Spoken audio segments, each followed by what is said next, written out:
Assalamualaikum semua. Hari ni Cabi nak tunjukkan cara nak buat kuih siput yang rangup. Okey, Cabi akan sediakan beberapa tips agar kuih siput kita menjadi rangup dan tidak keras. Okey, jom kita tengok cara pembuatannya. Mula-mula kita cairkan 5 sudu besar margarin.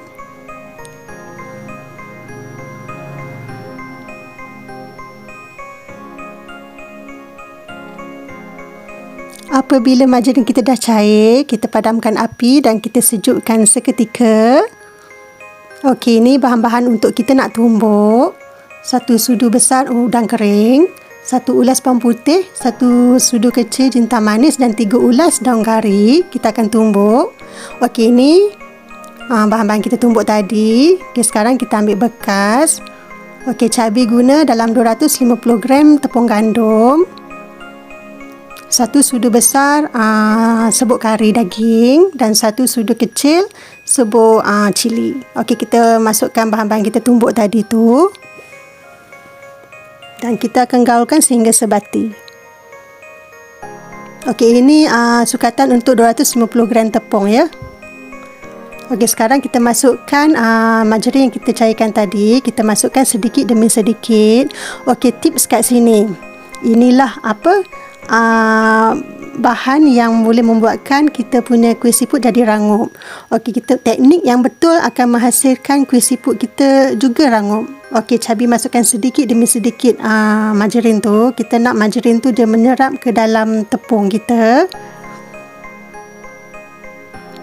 Kalau boleh tengok sehingga habis ya, jangan di skip, sebab kalau teknik tak betul nanti kita takut kuih siput tu akan menjadi keras.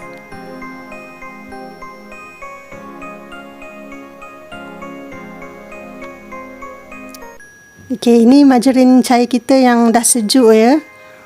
Okey, sekarang Cabi guna tangan je untuk menguli. Kita akan jadikan dia seperti serbuk roti tu, macam ni. Dan kita habiskan margarin cair kita. Okey, sekarang kita akan uli dia.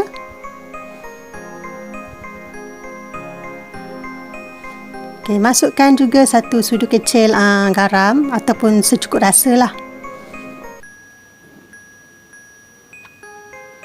Okey, sekarang pecahkan 1 biji telur dan kita masukkan sedikit demi sedikit. Okey, tips dekat sini, kita masukkan telur tu berselang-seli dengan air. Air yang Cabi guna hanya 75 gram sahaja, sikit saja. Okey, kita masukkan telur sedikit. Okey, kita uli-uli sekejap macam ni. Kemudian kita masukkan sedikit air. Macam ni. Kita buat ulang-ulang telur dan juga air secara berselang-seli. Penting teknik ni tau.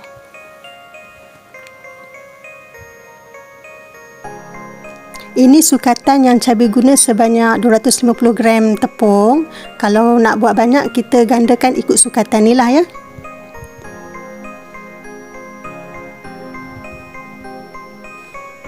Okay, kita masukkan air.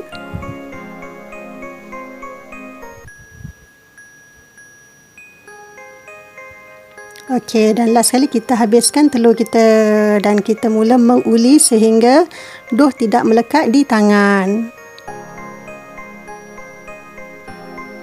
Okey, dia akan dapat macam ni. Okey, tekstur yang kita nak macam ni. Nampak tak? Sekarang kita akan perap sekejap dalam 15 minit.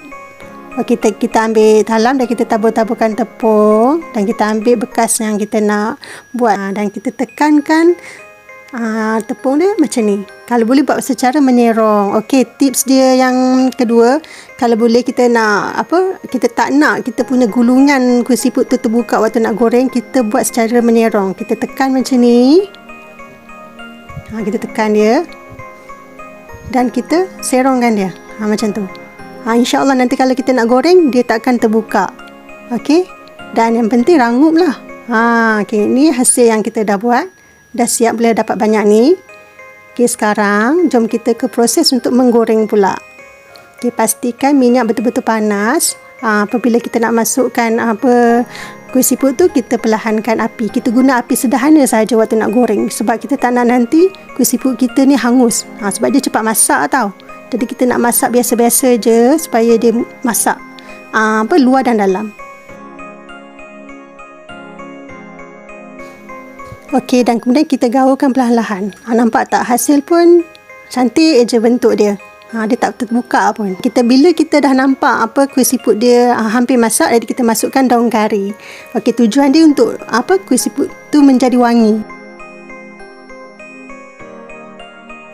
Okey, apabila kuih siput dah keperangan, kita bolehlah angkat, disejukkan dan juga boleh masuk ke dalam bekas kedap udara. Alhamdulillah, dah pun siap. Selamat mencuba.